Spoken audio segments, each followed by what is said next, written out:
Hi YouTube, this is Rose. This video is coronavirus. What is the virus and what do we do about it? And what does it have to do with secret societies? Please watch this whole video. I'm going to be sharing some really important information so that we know what to do about this. Supposedly China is going back to work, and this is madness. This is absolute craziness. I don't know, those poor folks in China, you know, I know they eat a lot of weird stuff, but we're going to talk about also what iatrogenesis means. I understand there was the event 201, and then we have doctors saying that an even deadlier coronavirus reinfection causing sudden heart attack. So the news is only getting worse, but this is what I want to share with you first. And I'm going to read this and then we're going to talk. This is written on February 13th by John Rappaport, a gentleman who was an artist turned investigator. He's got quite a list of credentials, and let's just hear what he has to say. All right, people, we want to inflate case numbers in the epidemic. How do we do it? Forget testing for the coronavirus. How about this? We run a test for the epidemic disease, pneumonia. If any kind of pneumonia turns up positive, we'll just say this: it's a case of coronavirus with no proof. Any objections? Good? Get busy. And I would just like to add this caption that anything that I'm discussing is not, I am not a doctor. I am just sharing with you information that I have found to be incredibly valuable. Mainstream news outlets are reporting a spike in the number of coronavirus cases in China. The news stories also mention the sudden rise in the result of a new method of counting. No tests for the presence of the coronavirus are now necessary in China. Read that sentence again.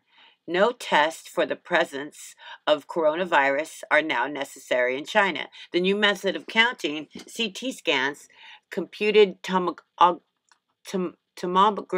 scans of the chest.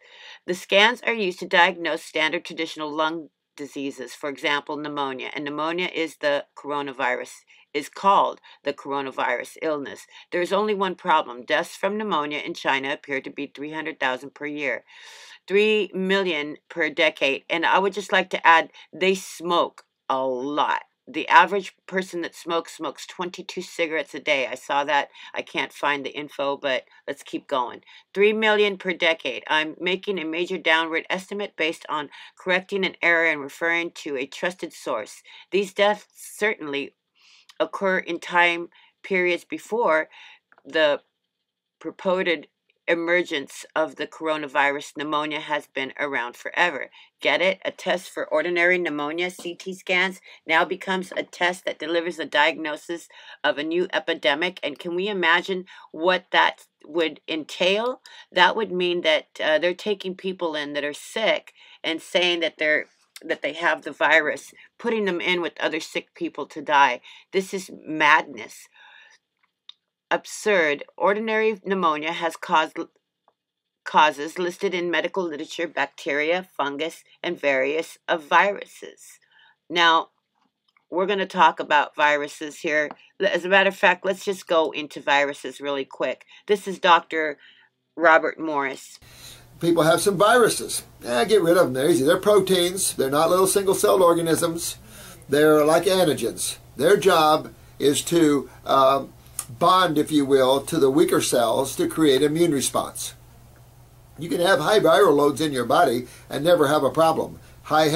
See, did you hear that? You can have high viral loads in your body and never have a problem. Hep C, high HIV viral loads, no problem. When they start bonding, now you have to the cell, now you have AIDS, or you have deterioration of the liver, or whatever virals that are involved. HPV, it doesn't matter. But till then, they're just a protein that you can detoxify out of the body. Hello? They're just a protein you can detoxify out of the body, folks. Doesn't matter. herpes, it doesn't matter what it is. You can detoxify these out of your body. Hasn't the medical industry told us that once you have these things that you'll never get rid of them, ever? Now, we got some protozoa. Some people have worms and flukes. Okay, clean these out of the body, not difficult. And there's some chemistry in the body. But outside of that, the predominance of the human body is simply just cells and two major fluids. And these two major fluids, of course, their job is to take care of the health of the cells. Those two major fluids are your extrastential fluids, which is your blood and your lymph. And you have 3 times, or is it 4 times more lymph than blood? The blood carries all the nutrients to the body. The lymph takes all the toxins out of the body. Every cell in your body eats, digests, and eliminates waste. And that waste has to go somewhere. And it goes to your lymphatic system and it comes out. Right? Through your lymphatic And these system. two major fluids are very simple to understand because it's easy to understand what one has to do to be healthy. There you go. So that's just a little bit of Dr. Morris. We'll get back to him. Okay, ordinary pneumonia has many causes listed in medical literature: bacteria, fungus, various viruses. You can add in massively polluted air, which hangs over major Chinese cities such as Wuhan. No coronavirus needed. In the rush to diagnose as many people as possible, we have this fake method of counting cases. In my 1988 book, AIDS Inc., I published the new 1987 CDC definition of AIDS. It took up 14 pages. Forcing yourself to plow through it, you would see the CDC is using every trick in the book to inflate the case numbers. A person could even be diagnosed without positive HIV test, a bizarre contradiction. Since HIV was supposed to be the hallmark of AIDS, I counted about 25 diseases, infections that could be called indicators of AIDS. In every so-called epidemic, there is something called surveillance definition of the disease. This is used to cast a wide net of potential symptoms and markers in order to identify the possibly infected and therefore contain the spread. However, quite soon, surveillance and possibly infected are forgotten, and the medical officials and reporters simply take the new expanded case numbers yielded by the new definition and report them as real. Now, I know that we're seeing a lot of horrid footage come out of China, folks, but that's because the government is imposing these things. They're demanding, that everything be shut down, closed down, everybody stay in their homes. That's their answer to not reinfecting people, when the answer actually lies in having a good gut flora. Therefore, your immune system is strong and can fight these things off that come in contact with the body and not bond to the cells, right? More grist for the propaganda mill for introducing fear, obedience to authorities, and more profits for the drug and vaccine makers. Doesn't that make sense? If this is possible, shouldn't we investigate it? I recall that during my research for AIDS Inc., I queried the FDA about mostly wide-use diagnosed tests for HIV, the ELISA antibody test. A positive reading test would, of course, imply AIDS. Another patient, another case number added to the total. I received a letter in the mail from the FDA, from an FDA employee. The one page had no printed FDA seal or masthead. Obviously, this person did not want to connect his comment to the agency. He informed me that the HIV ELISA test was used for checking stocks of blood supply only and had never been approved for making an individual diagnosis.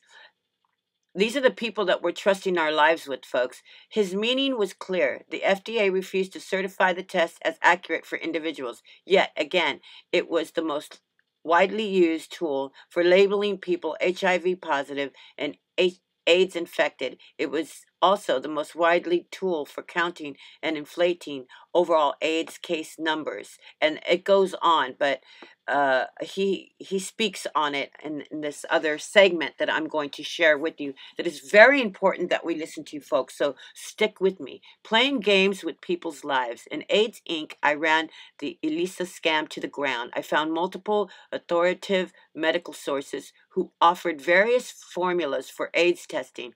For example, if the ELISA registered positive, take another ELISA. If that is also positive, then go to the gold standard antibody test called the Western blot. But in the medical literature, there is an ample reference which refute the Western blot as reliable. It too has deep inherent flaws. So can you imagine all those people that were misdiagnosed? And once you tell your brain that you have something and that you're dying, guess what happens? You have to, because your body is not going to, your brain's, your subconscious is not going to argue. Your body is not going to argue with your subconscious. That's what I'm trying to say. You know, people die when they're told they're going to die. Believe me. Notice that in both 1987 AIDS and the last coronavirus epidemic, diagnostic tests, which supposedly identify the presence of a virus, can be bypassed. This is quite astonishing when you think about it. After all, the presence of the virus is supposed to be the sole evidence of an epidemic in the first place. This is why I published my Analysis on SARS, swine flu. In both cases, the virus disappeared. Many patients diagnosed with SARS and swine flu didn't have any trace of the virus. Now, this is coming from a man who's done an incredible amount of investigation. This is Dr.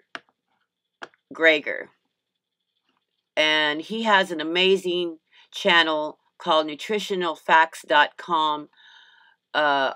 Nutritional Facts is his YouTube channel, and I'll leave the link for his YouTube channel so you guys can check it out. But also there is Dr. Schultz, No Incurable Diseases. No such thing as an incurable disease is a book that he wrote, and if I'll leave the link for this, he healed himself and cured himself of injury after problem after injury, that it would blow your mind.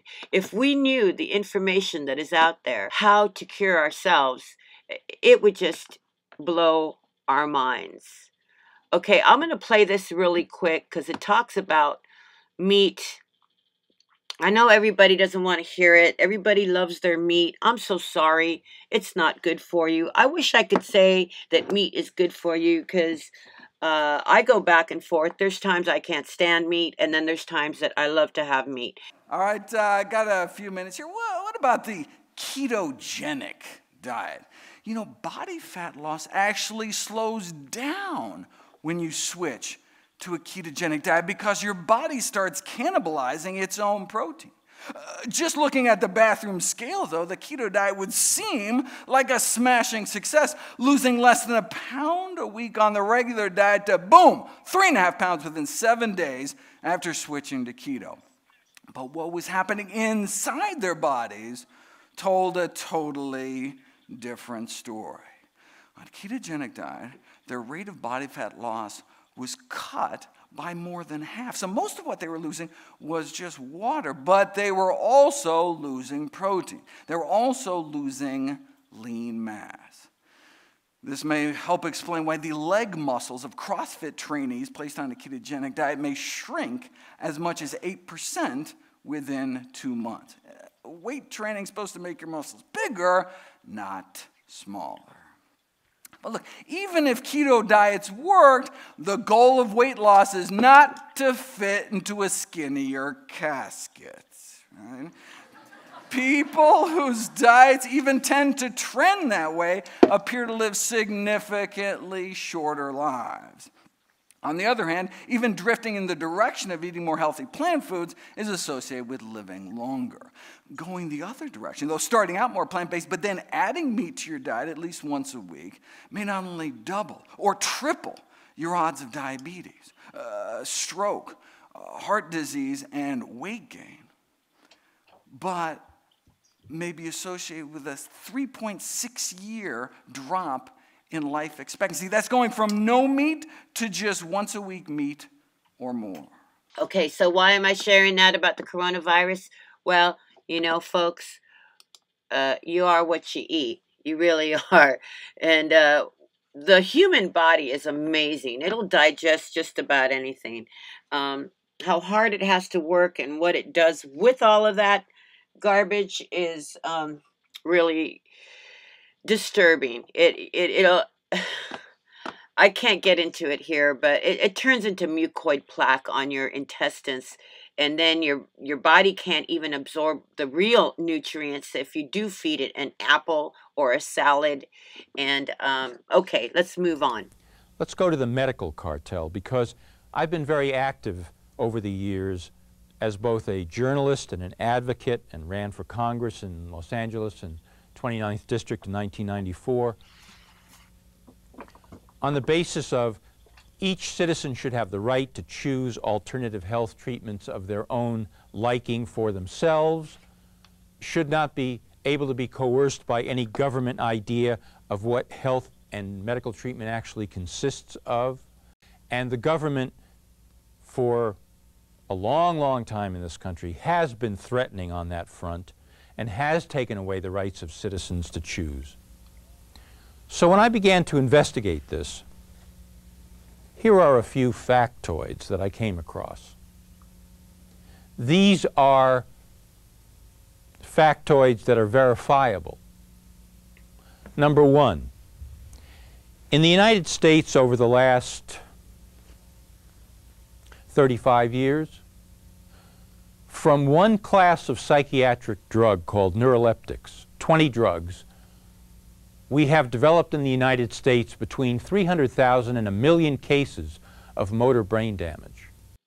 That's from one drug that the doctors that we go to prescribe. Okay? I'm not saying that your doctors are trying to cause you harm. I'm saying they don't know everything, folks. And actually, they don't know about the truth about how the body works, and that the answer is not in the blood, it's in the lymphatic system. It's getting your lymph moving. It's doing exercises like swimming, rebounding, dancing. Dancing's free. Rebounding is a little trampoline. You jump on it. That gets the lymph moving. Swimming, almost any person can do that at the YMCA for almost free. There's a lot of places that give you free passes. Go take a swim wherever you can. Number two, the AIDS drug, AZT, taken by perhaps 200,000 to 300,000 people worldwide, creates the basic symptoms of AIDS. Kills and maims many, many, many, many, many people. It acts in the following way. When a cell is... And I don't want to hear about these hand sign things, folks. Let's just listen to what the guy's saying.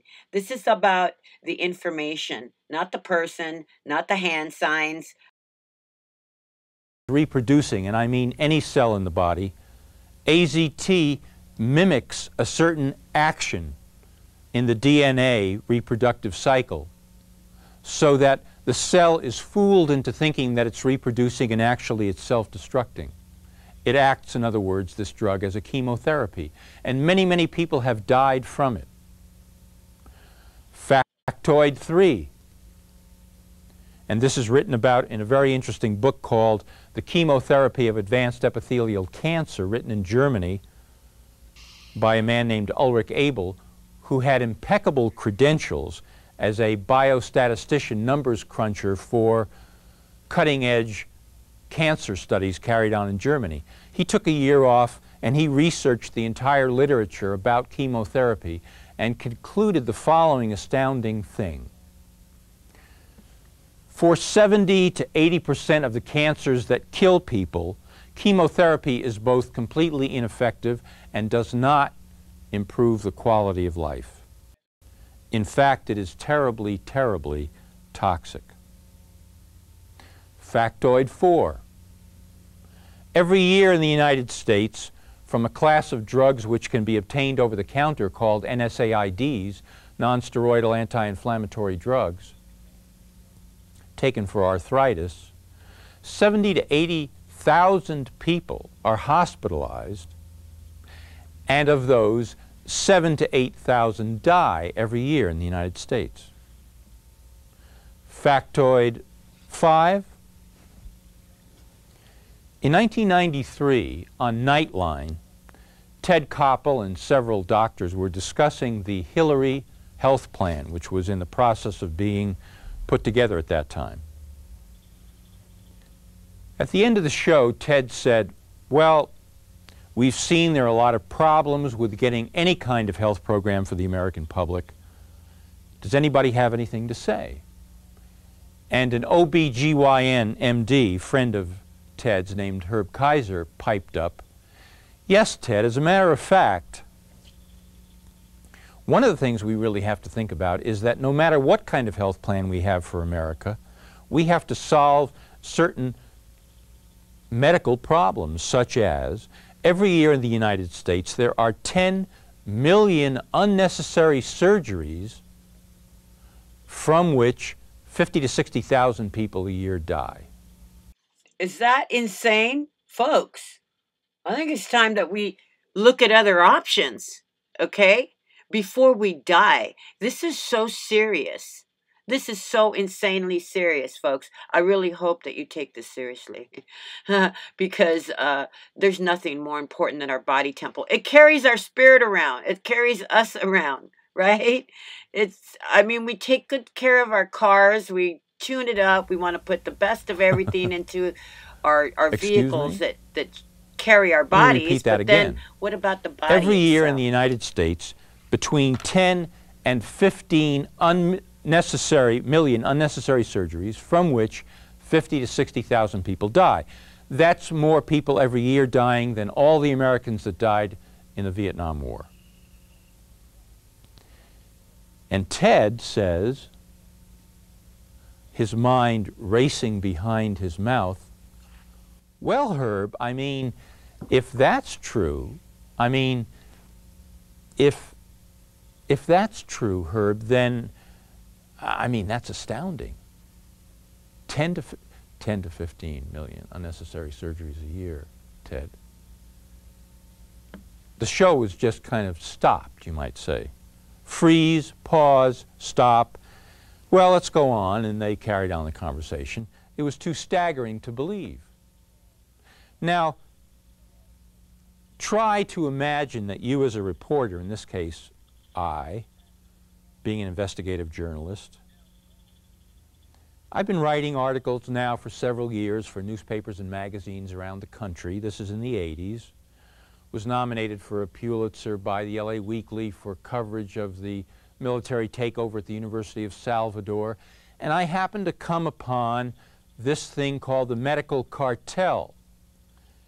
And gradually, I begin to uncover these factoids, and many others as well. I can't tell you how many toxic drugs I discovered and began to flesh out in terms of how many Americans they affect. But just from the 5 facts that I've given you today, ask yourself the question, how would that make me feel to be the possessor of that information and not know who to tell it to, not know who would publish it, and then to begin to think, how many Americans does that actually affect, these 5 factoids? How many Americans are we actually talking about that are affected by these things in a very, very, very adverse and contrary way every year? We are talking about almost everybody, if you include the families who are in terrible turmoil from the people, the Americans who are affected with what has sometimes been called iatrogenesis, meaning illness caused by doctors and medicine. How many of us are affected? Ask yourself, folks. Are your family members suffering? Do you feel like you could lose your family member or your loved one because of the illness that they are suffering from? And whatever the doctors are doing is just not working, and all they do is prescribe more and more prescriptions. What is the body supposed to do with all those prescriptions? I mean, we need to ask ourselves some really important questions like what is going on Now, what the inside? hell does this have to do with secret societies? Well, the medical system, as it turns out, is a secret society. That's right. It's a cult. It's a secret society. When we strip away the sputtering candles and the darkness and the costumes and the rites and rituals, the true definition of a secret society or a cult is simply any group that has as its agenda the control and domination and injury of other people. Now, that secret society can put on an excellent face, and does good work in one area or two areas, and does, as for example in crisis, emergency, trauma medicine, absolutely brilliant work. That makes the whole deception even more complete, because the maiming and the death, the destruction of lives is not noticed. And if it's noticed, it's not believed. That is so true. People don't want to believe the truth about health. Period. Dot. They want to stay in their sickness. Well, nobody wants to stay in their sickness, but they want to stay with their meat, their dairy, their processed food, their fried foods, their pizza and their donuts and all of that. I love all that stuff too, folks, but I'll tell you, I've gone through times where I have changed my diet, and the healing that happens in my body is insane. Oh, look at, he's throwing up the 666 again. Oh, just wonderful. Everybody's going to say, this guy's evil. I'm talking about the info, Let's get folks. that Let's keep straight, going. first of all. The definition of a secret society is any group which has as its agenda, private, away from the public eye, the maiming, the domination, the control of other people. That's what that is all about. Sounds like the pharmaceutical industry and the medical industry to me. And I'm not saying that if you're a doctor or a nurse, you're a horrible person.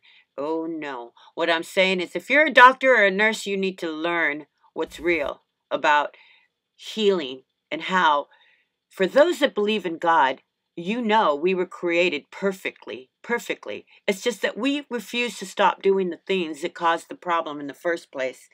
And that's what it's all about. And that is the truth, folks. And as I began to wend my way as a reporter through various, yes, secret societies, such as research on modern-day Nazism, research on modern-day Soviet Union in the 80s, research on the CIA, research on the medical cartel, research on the Vatican, to name just a few, what I began to realize was that I was dealing basically with monopolies which were secret societies by the true core crystallized definition of secret society.